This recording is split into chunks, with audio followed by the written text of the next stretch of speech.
I'm curious about when to initiate the safer sex elevator speech. It sounds like it comes before kissing, especially for including oral herpes in this discussion, but I don't usually talk about sex until I know someone's interested, which I frequently find out by kissing them. I won't like the idea and want to incorporate it, but not break the flow. Where does it fit in? Here, Cathy Vartilli from the intimacydojo.com. Reid Mahalko from AboutSex.com. Give me your answer. I have my answer, but I don't want to shut you off. What's your advice? I typically will have it on a second or third date, depending on how it's flowing. Mm-hmm. I might have had like a goodnight kiss, but I usually haven't had a make-out session with them. Mm-hmm. So that's when I have it. And I kind of listening to the flow. Is my body? It's not just if they want to have sex with me. It's do I want to have sex with them? Is my body going, hey, I'm so glad you're here. Hey.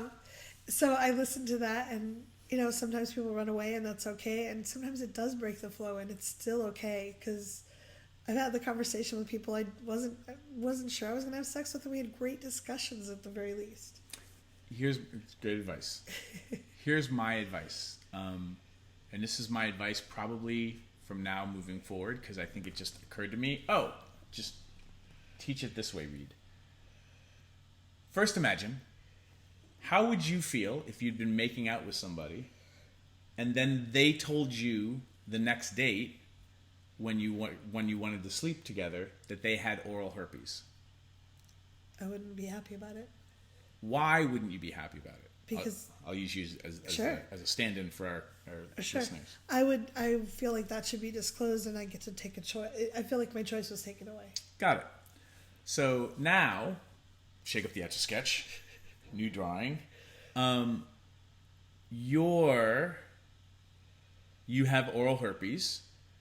You want to make out with somebody, but you're afraid, you're hesitating whether or not you should tell them or not. Why are you hesitating? I think there's a lot of shame around it in general in society, and I don't know how that person in general is going to take it. They might freak out and go, oh my God, I never want to see you again, or there's that fear of being rejected.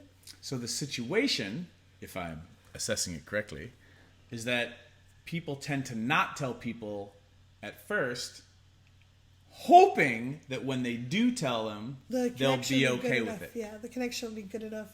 Whereas I feel disrespected if someone doesn't tell me beforehand. So, in the weird world of Reid Mahalko being somebody who makes out with a lot of people, and has been very fortunate to have sex with many, many folk. And if you're watching and you've had sex with me, thank you so much. Thank you, really. And who's also a jackass about it. And the reason I'm not doing it to brag, this is like I'm impressing upon you. How I do it is I tend to tell everybody ahead of time before I make out with them, because my offending them later is worse than me not getting to make out with them. Now, the argument is, well, Reid, you make out with all these people, so you're not starving for making out. It's not so precious to you. However, if you are starving for making out,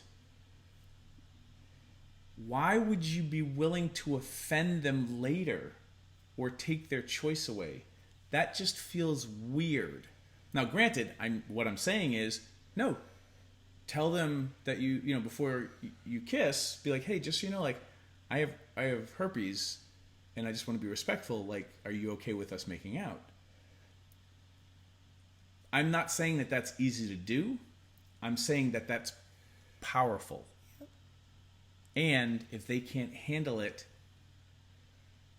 they're really going to be pissed when you tell them later. So when you do the math, I would say take the workshops, watch the videos, read the books so that you feel less shame and just kind of get, hey, you might not want to kiss me. However, when I've really talked to people in the sex geek community and also in the non-sex geek community, the response more often than not around kissing tends to be that most people are okay with it. Most being more than 51%. Yeah. Well, and I'm kind of a geek, and I don't always notice if people are interested in me or not. And so for me, someone saying, hey, I'd like to have the safer sex elevator speech is like, oh, they're kind of interested in at least exploring that. And I'm sure I'm not the only one who's been out on dates that didn't realize they were dates till like a year later. Like, oh, I would have played that totally different. So just initiating that makes it clear that, hey, I'm at least interested in you somewhat. Let's have this conversation. Yeah. Now, you don't even have to have the full conversation. Yeah. Right? Because I have talked to enough people that some people say that, well, if I have the safer sex conversation, now the other person is assuming that I'm a yes to sex. Oh, I will say right up front, I would like to have this conversation with you. I don't know if I want to, where we're going. And the person's, and this is feedback from other people still assume. They're like, oh, yeah. You're just saying that. Right? And again, some people are like, no, I just want to make out. I don't want to open up this other door yet. Yeah. So then just you don't have to have the whole safer sex conversation. Yeah. Just be like, hey, I have oral herpes, yada, yada, yada. And then you're just keeping it above the waist, so to speak. And then if the makeout goes really well and now people want to do other things, then it's like, hey, we need to have a safer sex conversation because there's other stuff I want to know. Yeah.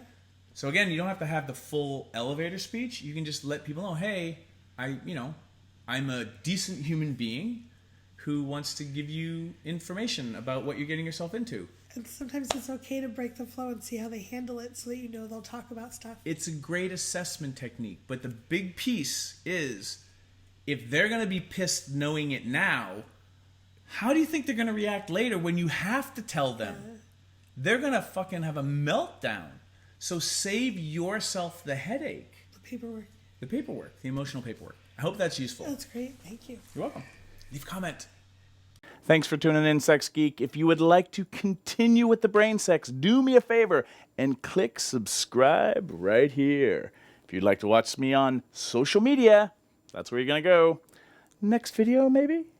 And if you really would like your own Sex Geek t-shirt, please click right here, right now. Boop.